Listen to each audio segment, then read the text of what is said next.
from chapter 7 of the Bhagavad Gita, verse number 23.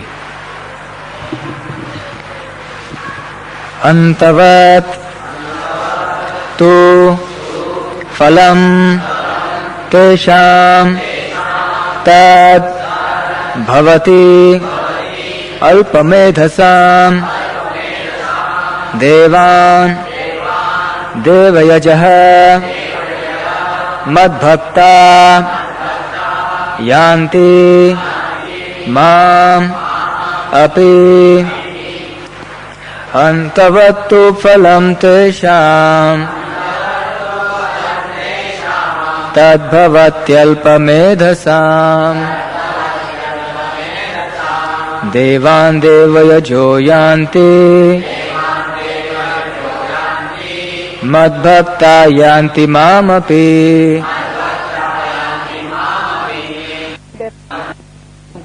A.C. Bhakti Vedanta Swami Srila Prabhupada. Men of small intelligence worship the demigods, and their fruits are limited and temporary. Those who worship the demigods go to the planets of the demigods, but my devotees ultimately reach my supreme planet. Kindly repeat. Men of small intelligence worship the demigods, and their fruits are limited and temporary. Those who worship the demigods go to the planets of the demigods,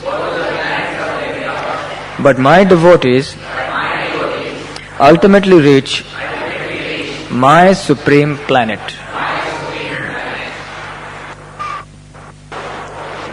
Continuing with our discussion on demigods, this is the third session we are having on demigods. Just to recapitulate a little bit, what was the main point of our discussion last time? What was the sum and substance of the discussion last time? Does anyone remember? Very correct. Different destinations for different kinds of worship. It is a misconception that whatever you worship, whoever you worship, whatever be your mode or form of worship, that you will attain the same destination. That is not true. We saw the shloka from the Ishopanishad. It said, Anyad evahur sambhavad, anyad ahur asambhavad. Iti shushrumadhiranam yenastad vichachakshire. Which means that one result is obtained by worshipping that which is supreme, and another result is obtained by worshipping that which is not supreme. Who is supreme? Krishna is the supreme personality of Godhead. If you worship Krishna, you get one result. If you worship anyone else apart from Krishna, you get another result. Now, there was one example that was given last time. Does anyone remember that example, to understand how different modes of worship or different kinds of worship lead us to different destinations? Does anyone remember? Yes? Yes? Yes.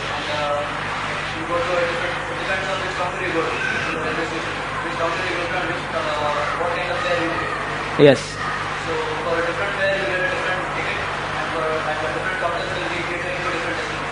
Very correct.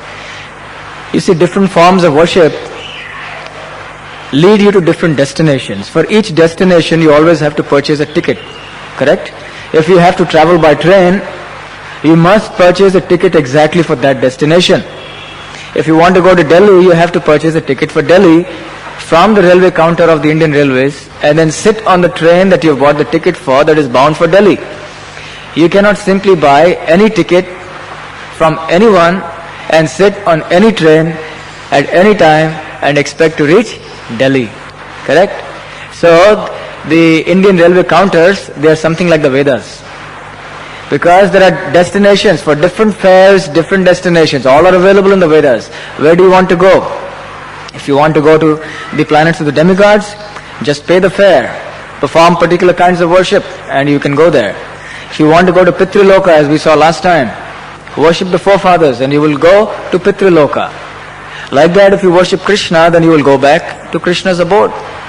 So like that we saw the different destinations, different worship, and it is a big misconception that all paths lead to the same goal. They do not. Inasmuch as all roads starting from Bombay do not end up in Delhi. Some go to Madras, some go to Calcutta, some go to so many different places. There is only a particular road that goes to Delhi, and we must follow that. Similarly with Krishna worship. Now, here also in this shloka, Lord Krishna is saying the same thing in the last two lines. Devan devayajo yanti mad bhakta yanti mamapi. He repeats what he has discussed earlier on. He says the worship, those who worship the devatas, they will go to the planets of the devatas, and those who worship me will come to me. Mad bhakta yanti mamapi. Now there are some unscrupulous commentators on the scriptures, and they sometimes also take on the position of being gurus or spiritual masters, and they teach that after all, everything is God. Without God, nothing can exist. God includes everything, which is also correct. Not that they are wrong in so far. But then they say because God is everything and everything is God, therefore you can worship anything. They even sometimes quote certain passages from the Srimad Bhagavatam, where there is one shloka in particular which is part of the original 4 shlokas, the Chatushloki of the Bhagavatam, where Lord Krishna explains that before this creation, it was only He who existed. During the creation, it is only He who exists. And after the annihilation of the whole creation, it is only He who will exist. In other words, Lord Krishna is the only reality. There is no reality apart from Lord Krishna. All other so-called realities are only to be seen in relation to Lord Krishna. So that is the understanding. So these people, they say that after all, God is everything and everything is God, so you worship anything. So they say, someone propagates, you can even worship the bull on the street, you can worship a stone, you can worship any light, you can worship anything you like, and then you will reach the same abode. Now how do we refute such a philosophy? Can anyone answer? What argument can we give to such people? You will find many people like this who advocate different kinds of philosophies. And unless we are very firmly rooted in the philosophy of Bhagavad Gita, as it is understood in the bona fide parampara of devotees coming from Lord Krishna himself, we will sometimes be a little disturbed by such philosophies. So what is the argument? If somebody were to come and tell you, do you refute that everything is Krishna or everything is part of Krishna? Then why should we not worship everything? What would be your answer? Yes, and? Sorry? But if Krishna is in everything, then why not worship anything? Yes? Yes, but then everything is Krishna, so everything is supreme. Therefore you are God, I am God, this stone is God, buffalo is God, everything is God. Yes? But I am saying that one is everything. We are servants of the Lord, but they don't say it like that. They say that everything is God. Therefore, anything if you worship, it's as good as worshipping God. Why? It doesn't free you from the liberation from the cycle of birth and death, but why? The hint. The Upanishad shloka that we quoted. You worship that which is supreme, you get one result. Yes? What is that? Can everything do everything? In other words, you're in the right direction. In other words,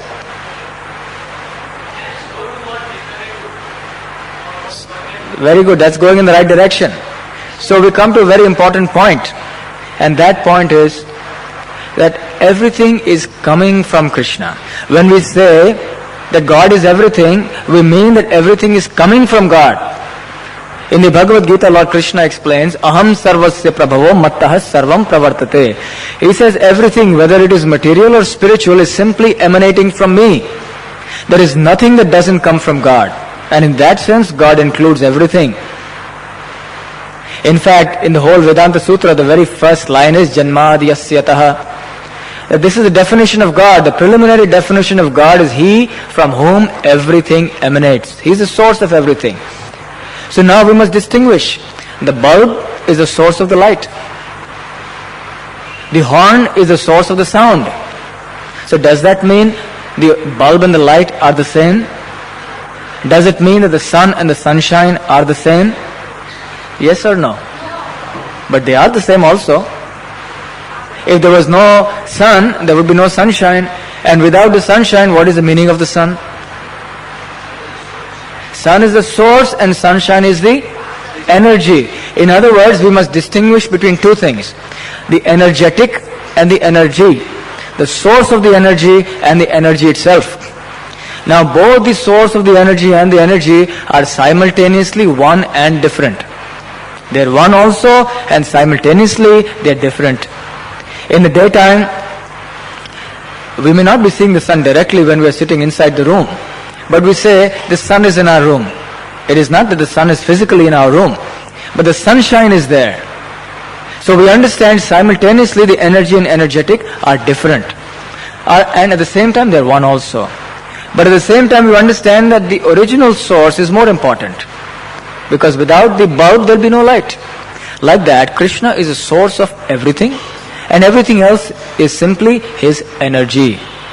In this material world, everything is going on simply by the process of the interaction of Krishna's energies. There are two principal energies in this material world.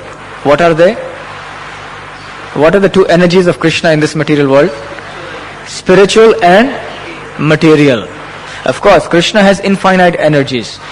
But just for convenience it is segregated into two, material and spiritual. So the spiritual energy is the Jivatma, the spirit soul, the real you and the real me. And the material energy is this material world. So the whole cosmos is simply functioning due to the interaction of these two. And everything, whatever we see in this material world is simply a transformation of Krishna's energies. So we should know that energy, if you worship the energy, you get one result. If you worship the energetic, you get another result. So what to speak of the demigods who are also Krishna's energy? Even the stone, the buffalo, the bull, everything is Krishna's energy. So naturally there is a difference between worshipping the energy and worshipping the energetic. And even in the energy there are different kinds of energies. And depending on which kind of energy you worship, you will get different results. The demigods, they are also energies of Krishna. They are parts and parcels of Krishna, as somebody has said earlier on. So therefore, in keeping with that one verse in the Ishopanishad, because they are worshipping the energetic, they are getting different results. So we should be very vigilant. This is called the philosophy of Achintya Bheda Abheda Tattva, which means simultaneously being one and different. This is a philosophy that was put forward by Lord Chaitanya and explained very, very elaborately. In a very exacting way, he has presented these teachings of Achintya Bheda Abheda Tattva. You see, in spiritual life, there are two very well-known philosophies which are apparently at conflict with each other. One is called the Dvaita philosophy, which explains that God is different and the individual living entity is different. And the Advaita explains that all are one. God and you and I, we are all the same. That is called monistic philosophy. And the other is called dualistic philosophy. So, the philosophy of Achintya Bheda Bheda Tattva by Lord Chaitanya explains and harmonizes these two very nicely. Lord Chaitanya explains, why are you fighting? You Dvaitas and Advaitas, actually both of you are correct, but not completely in and of yourselves. God and the Jivatma is one, at the same time is different, because there is a principle of oneness and difference, energy and energetic. The Jivatma is also an energy of Krishna. So in the Bhagavad Gita also Lord Krishna has given us a hint about this Achintya Bheda Bheda Tattva. Actually very directly he has explained. In the 7th chapter, verse number 12, he says, Matta eveti tan vidhi natva aham teshu temai. He says, I am in one sense everything, but yet I am independent. So I am everywhere, yet as a person, I am distinct, I am aloof, I am staying separately. And therefore we can understand from this conclusion that the powers that the demigods have, that is also coming from Krishna. The same powers are being reflected through the demigods. The demigods are separate, different individuals. But the powers that they have, they are coming from Krishna. in the Brahma Samhita. The Brahma Samhita is a very beautiful poem that is written by Lord Brahma. And in this poem, Lord Brahma is extolled, he has glorified Lord Krishna. And in two wonderful shlokas here, he is explaining, Brahma is glorifying Krishna in terms of the demigods. He is saying all the powers that the demigods have are coming simply from Krishna. So, this verse goes as follows, Bhaswan yathashma shakaleshu nijeshu tejah swiyam kiyat prakatatya abitalpa api tadvadatra brahmaya esha jagadanda vidhana karta govindamadi purusham tamaham bhajami. What this verse means is that the sun is shining in full brilliance, and its brilliance is being reflected even through ordinary gems. What are gems after all? They are simply stones. Just like that, Govinda or Lord Krishna is the source of original power. And his power is being reflected in tiny quantities. It is being channelized through the medium of these devas or the devatas, like Brahma, who are pious living beings who then get the power to actually run the whole universe. And in the next shloka, the Brahma talks about Lord Ganesh. Very recently, we have just concluded Ganesh Chaturthi, the celebration where many people in Maharashtra, they have celebrated this festival with great pomp and gaiety. But unfortunately, most of the worship of Lord Ganesh has not been done with a proper understanding. Here in this shloka, Lord Brahma is explaining what is the position of Ganesh. He says, Yat pada pallava yugam vinidhaya kumbha dvandve pranamasa samayesa ganadhiraja vignan vihantum alamasya jagatrayasya govindamadi purusham tamaham bhajami. He says, Lord Ganesh, who is Ganadhiraja. What is the function of this Ganadhiraja? His function is Vignan Vihantum, Vignaharta. Lord Ganesh is also called Vignaharta, isn't it? Which means he removes all the obstacles from the path of your progress in life. So he is Vignaharta, also called Vigna Vihantum. So Brahmaji explains, Vignan Vihantum alamasya jagatrayasya. He removes the obstacles in the path of the material progress of all the three worlds. But where is he getting his power from?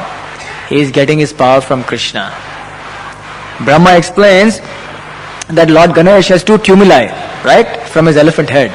And he says on these two tumuli, he is always keeping very reverentially the two lotus feet of Lord Krishna. And he is worshipping them. Because the lotus feet of Lord Krishna are the source of the power that Lord Ganesh has, by which he removes obstacles from the path of all living beings in all the three worlds, Jagatrayasya.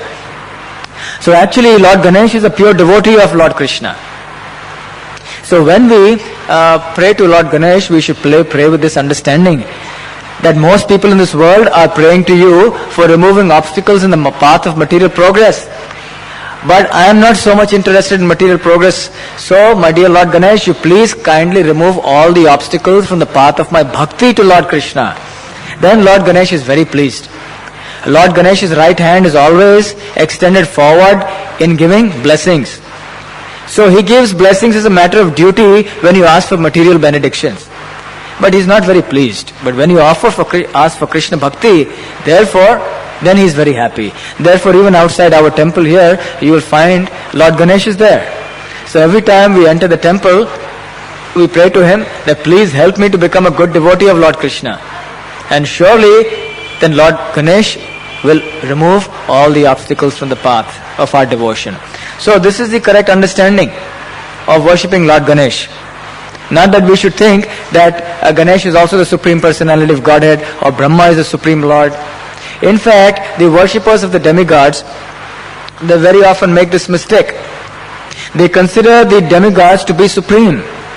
They start thinking that my dear so-and-so, whichever demigod they are worshipping, that I have been worshipping you so faithfully. Now I know I have full faith that you will grant all the benedictions and fulfill all my heart's desires, and therefore you are the Supreme Lord. But this is only out of ignorance. They do not understand that all the powers of the demigods are coming only from Krishna. And it is because of that they are able to manifest. Actually, it is Krishna only who is fulfilling the desires of the demigods, of the worshippers of the demigods. But he does it through the agency of the demigods. And one who worships the demigods according to scriptural injunctions, very quickly he will come to understand that actually even the demigods, they are not the supreme. the Supreme is Krishna. And then they will understand and begin to worship Krishna. So this is the process of gradual elevation of our consciousness. So in this way we see there is facility for all people. And those who want to worship Krishna, go to Krishna Loka. Those who worship the demigods, they go to the demigods. So Krishna is explaining in this verse that those who are worshipping the demigods are actually less intelligent. Alpa medhasam. Why are they less intelligent? Because whatever we get from the demigods is temporary. The demigods themselves are temporary. So how can they give us anything that is permanent or eternal? You know the story of Hiranyakashipu, the father of Prahlad, who was begging for so many benedictions from Lord Brahma. And when he understood that Lord Brahma actually is not the Supreme Lord, then he began to ask put so many different conditions in his benedictions. That I should not be killed at daytime or in the night. I should not be killed inside or outside. I should not be killed by any weapon or by hand. I should not be killed by man or beast. I should not be killed in the land or in the water. So many conditions. Why? Because he wanted to be immortal, but Brahma had no power to make him immortal, because Brahma himself is immortal. His lifetime is very large. Specifically, it is about 311 trillion years. So large that practically speaking it may appear to be infinite. But actually, in the time span of eternity, it is simply a flash. So therefore even Brahma, he could not grant eternity. But yet Hiranyakashipu wanted to please Brahma. So if you read Srimad Bhagavatam, you will see in Hiranyakashipu's prayers that he tries to glorify Brahma. That you are the Lord of everything, you are the supreme cause of all causes. So he actually glorifies him as if he is the Supreme Lord. So we must have very clear understanding about who is the Supreme Lord, what is his name, what is his form, what is his personality, how to worship him. Otherwise, we will be misled. In the Srimad Bhagavatam, there is a nice narration about a Muni called Atri Muni. Atri Muni's wife's name was Anasuya. So, Atri Muni performed very severe penances. He was not a pure devotee of the Lord, but he believed in God. And he wanted to worship He who is supreme, Jagat Ishvara, the Ishvara of this universe. So he began to call out. He didn't know the name of this Ishvara. Who is this Ishvara? So he just began to worship He who is controlling this universe, Jagat Ishvara. And he began to perform very, very severe penances. And after many years, then Brahma, Vishnu and Shiva, all three appeared before him. Because when he called for Jagat Ishvara, all three thought he is calling for me. Brahma thought I am the creator of this universe, therefore he is calling for me, so he came. Shiva thought I am the destroyer of this universe, so I am also a controller, so he is calling me, so he also came. And Lord Vishnu, he is really the controller, so he came. And anyway, Lord Vishnu is the one who is sustaining everything. Even though Brahma is creating and Shiva is destroying, even their powers are coming from him, and he is the one who is sustaining everything. So therefore he also came. All three of them came simultaneously on their respective carriers. Brahma, what does he ride on? On the swan. And Vishnu, what does he ride on? On Garuda, the eagle. And then what about Lord Shiva? What does he ride on? On Nandi, the bull. So all three of them came on their respective carriers. And when Atri Muni saw, then he was puzzled. But as soon as he saw them, he recognized them by their carriers. Just like different people have their own symbols, isn't it? So the Devatas, they also have their symbols. So upon seeing them, he understood these were very exalted personalities. So he immediately offered his dandavats, his prostrated obeisances. And they were glowing with effulgence. So he looked up and he said, "My dear lords, I do not understand what is happening. I called for Jagat Ishvara. I am sure I must have called only for one of you. I never called for all three of you, but all three of you have come. So kindly let me know which one of you is the Lord of my prayers. I do not know. You have to tell me. So I have called only for one. But why is it that all three of you have come?" So they all smiled very benevolently. Now actually, if you simply call for controller, there are so many Ishvaras. But in the Brahma Samhita, Brahma explains, Ishvara Parama Krishna Satchidananda Vigraha Anadiradir Govinda Sarva Karana Karanam. There are many Ishwaras in this world. Even the ant is an Ishvara in his own society. The dog is an Ishvara or a controller in his own society. There are some dogs that are more powerful than other dogs. In the cat society, there are some cats powerful than others. So Ishwaras exist in all societies. The demigods are Ishvara as far as we are concerned because they are so powerful. But the Lord of all lords, the Supreme Lord of all, the cause of all causes, the original primeval Lord, Ishvara Paramaha Krishna, is only Krishna himself. So therefore, he just called for Ishvara. He didn't call for Param Ishvara, the Supreme Lord of all lords. So then all three of them came. So they began to explain that since we have come, now we must grant you a benediction. What did you ask for? He had asked and prayed for a son just like Krishna. That was the object of his prayer. Now Srila Prabhupada in his comments to this section in the Srimad Bhagavatam, he explains that because he prayed for a son like Krishna, he was not a pure devotee. On the other hand, Prabhupada explains that Devaki and Vasudeva, who were the parents of Krishna, they were pure devotees. Why is that? Because in the previous life, Devaki and Vasudeva, they were Prishni and Sutapa respectively. And they had performed very severe penances. But their penance was to get Krishna as their son. And Atri Muni performed penances to get a son like Krishna. There is a difference. Have you got the difference? Prishni and Sutapa wanted Krishna directly, the same Krishna to be their son. He said, Krishna, you please come as our son directly. But Atri Muni said, we want a son who will be as strong as you, as good as you. So we want a son like you. So then they said, all right, we will come and we will grant you that request. So then all the three lords, they incarnated. And then Brahma came as Soma. Shiva came as Durvasa Muni. You've all heard of Durvasa Muni, the saint, the mystic yogi with very fierce temper. And Vishnu became Dattatreya. So Dattatreya is also an incarnation of Vishnu. So therefore he is also included in the list of 24 avatars given in Srimad Bhagavatam. So therefore, because Atri Muni had a desire to have someone like Krishna, so it is considered to be a material desire. Whereas Yashoda and Devaki and Vasudeva wanted Krishna and not someone like Krishna, so they are considered pure devotees. So we can see that Atri Muni was bewildered because he couldn't identify who is Krishna, who is the Supreme Lord, what is his name, what does he look like. So when all three came, he couldn't identify. So we should not be in that position. We should be very clear. The Supreme Lord, the Supreme Personality of Godhead is Shri Krishna. We will see him very shortly on the altar in just about 15-20 minutes time. So we should know that Krishna exists exactly as he is, like this in the spiritual world. And this is the Krishna to whom we must pray, to whom we must worship. And then we'll be very clear. At the time of death, there will be no confusion. Then Krishna will appear and only Krishna. Of course, at least for Atri Muni, these three lords appeared. It shouldn't happen that at death, the Yamadutas appear for us. The Yamadutas, they are messengers of Krishna. Rather, the messengers of Yamaraj, I beg your pardon. And Yamaraj is also an agent of Krishna. And he is responsible for sentencing different living beings according to their karma. So for sinful beings, Yamaraj sends the Yamadutas. But for those who are worshipping Krishna or Lord Hari, then it is beyond bounds. For anyone who is chanting the names of Lord Hari, then no one can come and touch that. The Yamadutas cannot come and touch such a person.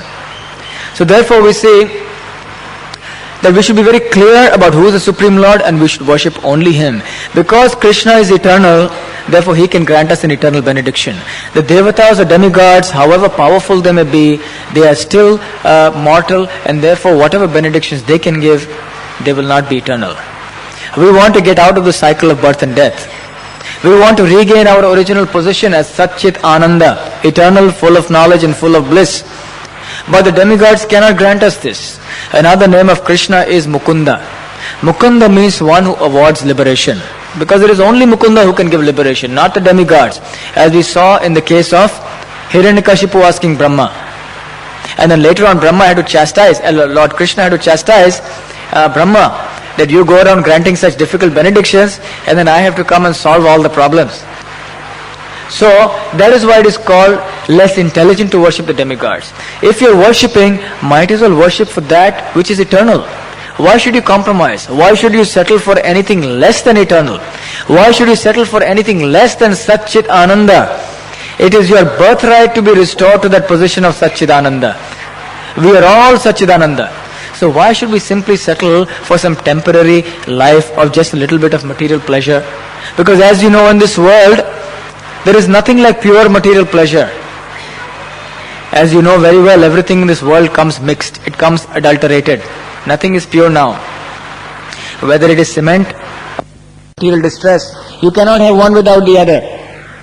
So therefore, it is less intelligent to seek any benefit that is temporary. So Lord Krishna says, those people who worship the demigods, they are alpavedasam, because the fruits that they get from these demigods is antavattu phalam tesham. It is limited and it is temporary. What is our real disease in this material world? Can anyone say? Yes? No, not desire, because if we desire to serve Krishna, then that desire is proper. Material desires. And because of material desires, we have acquired this material body. So in the Shastra, the word that is used is Bhavaroga. Bhavaroga means, Rog means disease. Bhava means material existence. So this material existence is our disease. Sometimes people think that simply if they invent some new cures for some diseases, or if they are able to simply go around and give relief in matter of medical health, then they are doing the greatest service to mankind. But the fact is that you cure one disease, you will get another one. You cure the other disease, you will get yet another one. In this way, so long as you understand that the ultimate disease is Bhavaroga, Bhavaroga as a result of which you are getting this material body, unless you cure this Bhavaroga, what is the point in simply curing one disease after the other? Of course, it doesn't mean that when we are diseased, we shouldn't go to the doctor. After all, even in the process of curing Bhavaroga, you need this body. Therefore, you must take care of this body. But ultimately, we should know that this material body itself is the source of the problem. And until we get rid of this material body itself, we will never be able to reach eternal life. And you cannot get rid of this material body simply by committing suicide. Many times this question is asked. Because if you commit suicide, you will simply get a ghostly body. You will become a ghost. And you will hover on the platform of the subtle body for a long period of time and suffer tremendously. We discussed this last time. So therefore, only understanding that the root cause of all our problems is this material body itself, we have to regain our spiritual position of Satchidananda. Then we will come to the understanding of worshipping Krishna, who is Satchidananda Vigraha. So what is the source of this Bhava? What is the solution to this Bhavaroga? There is a very wonderful shloka in the Srimad Bhagavatam, in the 10th canto. The verse goes something like this. Nivritta tarshay rupagiyamanat bhavaushadashrotra manobhiramat kahuttama shloka gunanuvadat puman virajeta vina pashubhnat. It is explained that those who are nivritta tarshay, those who are free from all material desires, they like to simply worship and glorify Uttama Shloka, Lord Krishna, who is glorified by the choicest of shlokas. They like to glorify Him and remember Him and talk about Him, because by so doing, they will become freed from this Bhavaroga. Bhavaushadach, Bhava Aushada. So this disease is Bhava, this material existence, and Aushada means medicine. So what is the medicine for this material existence? Ka uttama shloka gunanuvadat. That means descriptions of the Lord, hearing His messages, hearing His pastimes, hearing His name. By all these processes, these are all different kinds of medicine, the same medicine. And by taking this medicine regularly, you will be cured of this Bhavaroga. So long as this Bhavaroga is there will be so many unlimited kinds of suffering. Sufferings will come in different ways. The solution, the one and only solution to this problem is to hear Krishna Katha. To hear about Krishna. We also hear so many kathas about the demigods in the Bhagavatam, but all of them are ultimately linked to Krishna. So by reading Srimad Bhagavatam, by hearing Srimad Bhagavatam, we will be able to get rid of this Bhavaroga disease. So the ultimate disease is not AIDS, but it is Bhavaroga. So here Lord Krishna is saying, do not become less intelligent. Lord Krishna uses very strong language, Alpamedhasam. He's saying intelligence means to surrender to Krishna and to worship Him. So therefore he's calling in every page of the Bhagavad Gita, in every page of the Srimad Bhagavatam, it is simply a call to surrender to Lord Krishna and to worship Him. It is amazing that in spite of reading the whole Bhagavad Gita, still people cannot come to this conclusion. Anyone who is sincerely reading the Bhagavad Gita must come to the understanding. Even those who are observing pujas of the demigods in their own homes, you will notice that every ritual or sacrifices that is dedicated to the demigods begins by the invocation of Lord Vishnu or Lord Narayan. It is said that any Brahmana, before he begins the sacrifice or ritual or ceremony, he must invoke the presence of Lord Vishnu, otherwise the whole ritual or sacrifice is considered to be a waste. It is considered useless. And at the end of the sacrifice, all the benefits of the sacrifice, they are expected to be offered to Lord Vishnu. So in the beginning there is Lord Vishnu, and in the end there is Lord Vishnu, because it is only Lord Vishnu who is really the benefactor, the beneficiary of all these yagyas. Even if you go to all the Ganesh Chaturthi celebrations going around that were taking place, if you carefully heard the mantras, and if someone is doing it right, of course these days they play film songs for Ganesh Chaturthi celebrations. So they are not even doing according to Shastra. But if it is done according to Shastra and you hear carefully, you will see Lord Vishnu's name is invoked, Lord Narayan's name is invoked, and at the end they all sing the Hare Krishna Mahamantra. Have you heard that? So you will see that ultimately what are they saying? The benefits of all these sacrifices are going to the demigods, but the chief recipient is Krishna. So the chief recipient is Krishna or Vishnu, but the demigods, they may get their share of the prasad. But that doesn't mean that the demigods are supreme. In the Bhagavad Gita, Lord Krishna explains, Aham hi sarva yajnanam bharta cha eva prabhu eva cha. He says, I am the beneficiary. All your yagyas are meant simply for me. So even in the worship of demigods, it is Krishna or Vishnu or Narayan everywhere, even for a simple observer. So as devotees, as Krishna conscious devotees, when you go to some ritual or sacrifice for the demigods, try to observe very carefully what the mantras they are being chanted. In the beginning and the end, there will always be Lord Vishnu. So why should there be any doubt in our mind?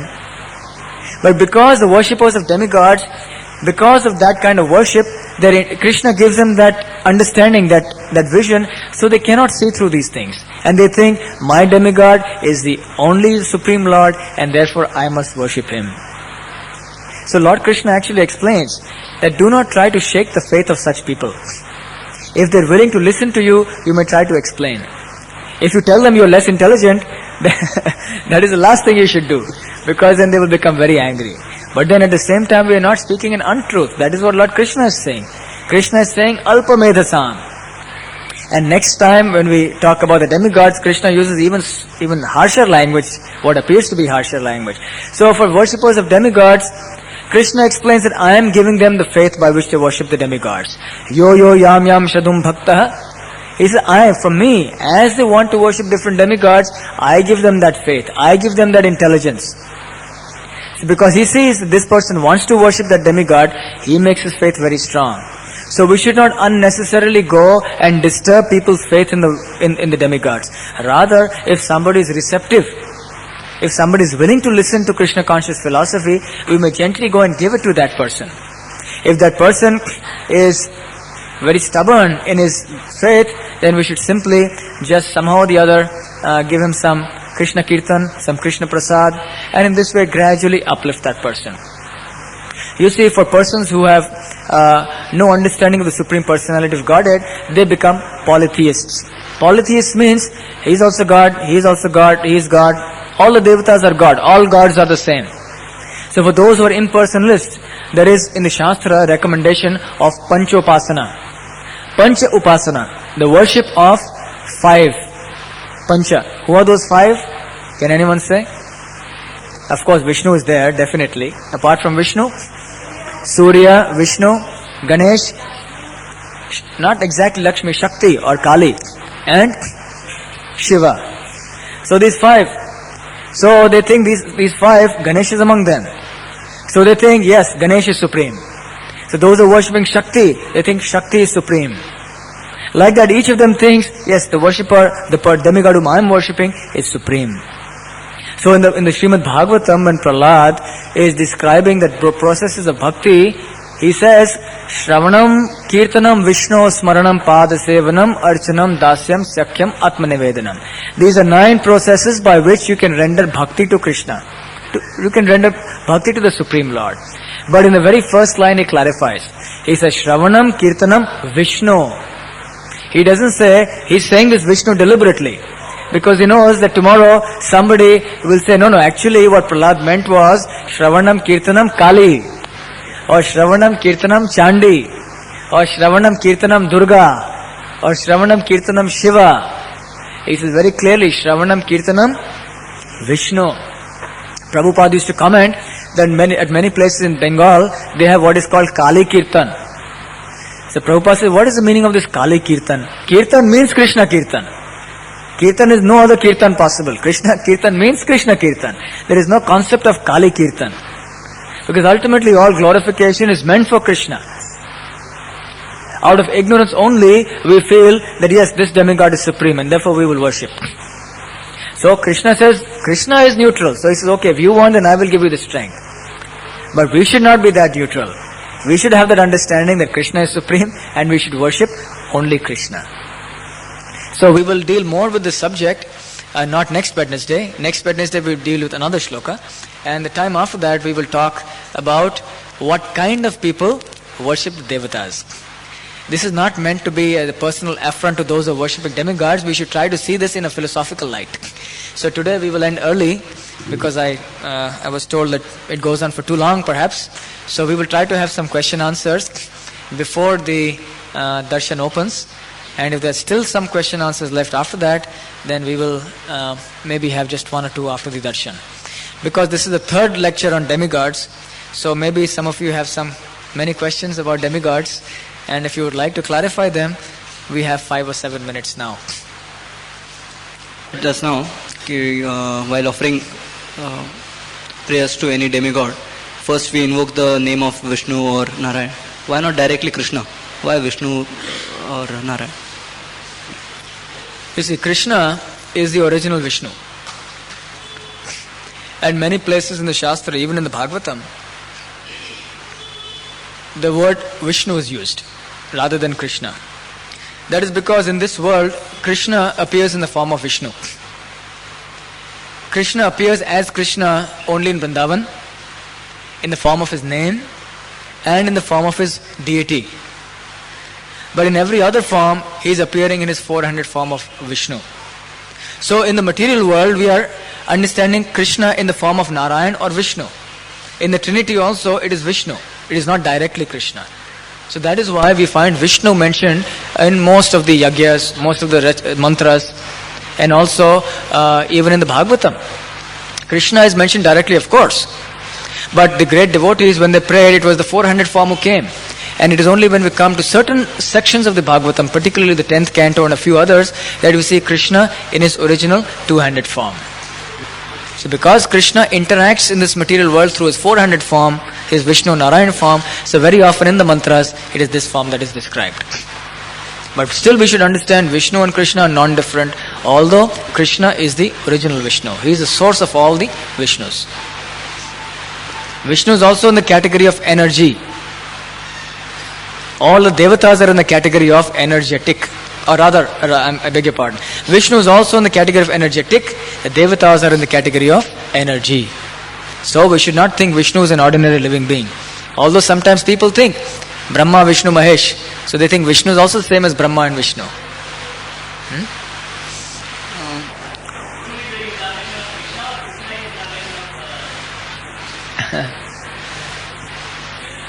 It is said in the Bhagavatam, Ete chanshakalaha punsa, Krishnastu Bhagavan Swayam. There are many avatars, there are many incarnations and forms of the Lord. They are either Ansha or they are Kala. Ansha means parts of the Supreme Lord. And Kala means the parts of the part, or the portion of the Supreme Lord. So all the forms that we have heard about and read about, they're all either portions of Krishna, of the Supreme Lord, or portions of the Supreme Lord. But Krishnastu Bhagavan Swayam. Krishna is the original Bhagavan from whom all the other avatars, the different manifestations of the Lord are emerging. So it is a very common conception that Krishna comes from Vishnu, but originally Krishna is the source of Vishnu. But when this very same Krishna appears in the material world, he may come through the medium of Vishnu. But that doesn't mean that Vishnu is the origin of Krishna. He is only a via medium for Krishna, but originally Krishna is the source of Vishnu.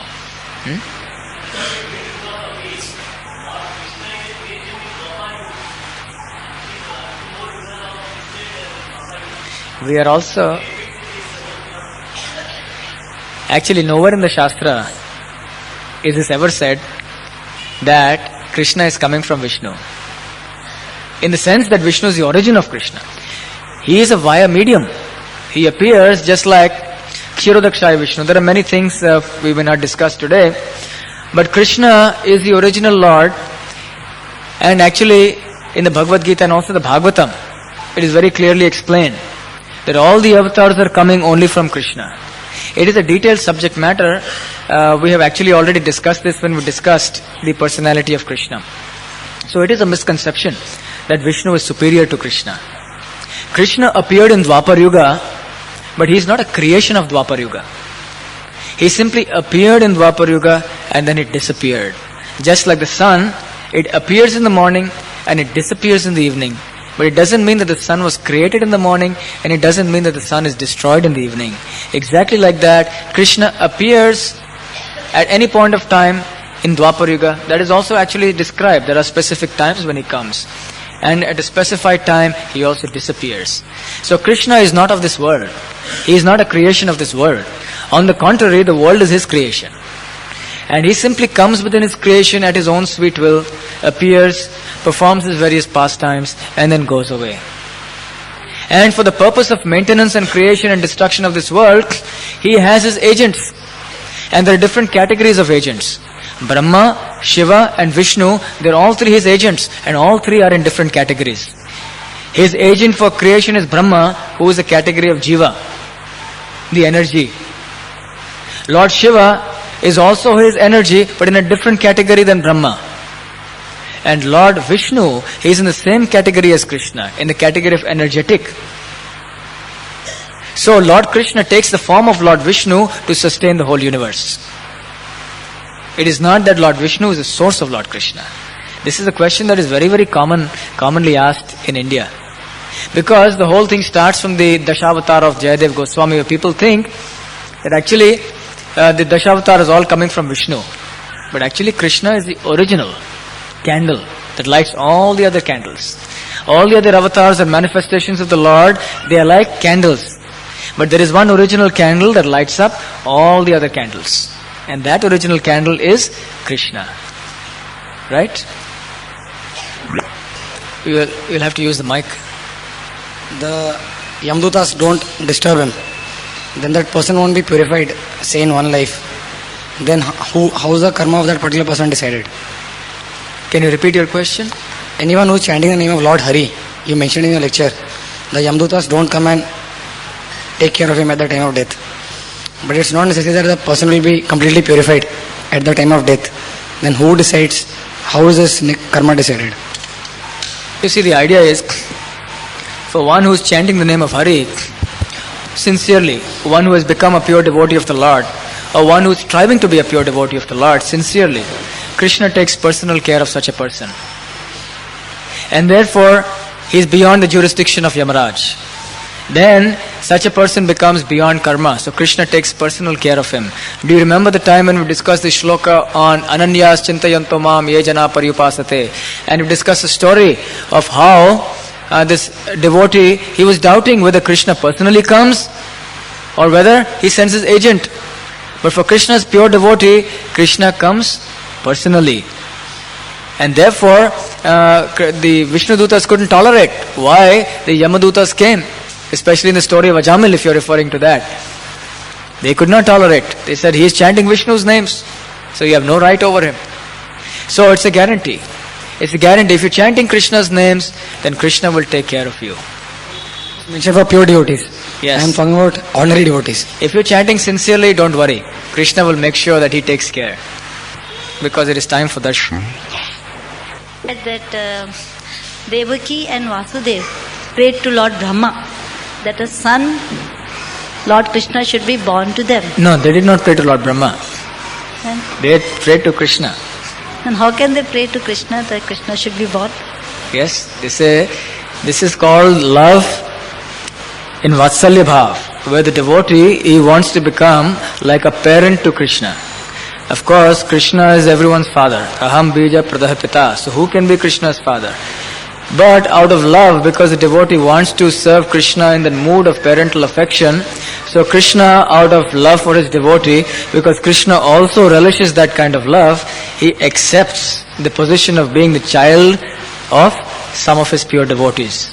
And furthermore, they got Krishna as child, but they didn't have the good luck of seeing the beautiful Leelas Krishna did. That happened in the house of Nanda and Yashoda. Yes, Maya. that is because they only wanted Krishna as a son. But Yashoda and Nanda wanted to serve Krishna as a son. So they got the chance to serve him very nicely. When Krishna was transferred by Nanda Maharaj, was taken from Mathura to Gokul. So Yashoda and Nanda Maharaj, they got the chance to actually serve baby Krishna till his youth. And of course, Devaki and Vasudeva also got a chance to serve Krishna later on when Krishna came back to Dwarka. But why they were deprived of? Why did? When they got the benediction that Krishna, Lord Krishna was born to them. But why they were deprived of serving Lord Krishna as their child? You see, the pure devotees that can never be deprived of serving Krishna, because wherever they are, they are always serving Krishna.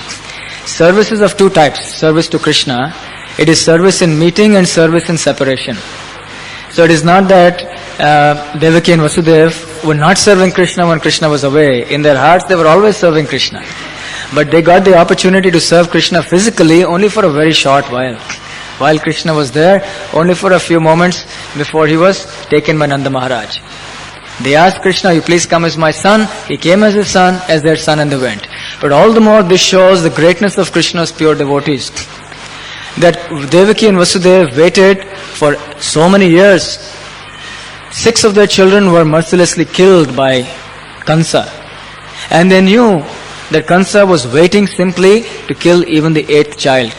But in spite of that, in spite of knowing that Krishna would be separated from them, still they were willing. So the pure devotees simply want to fulfill Krishna's will.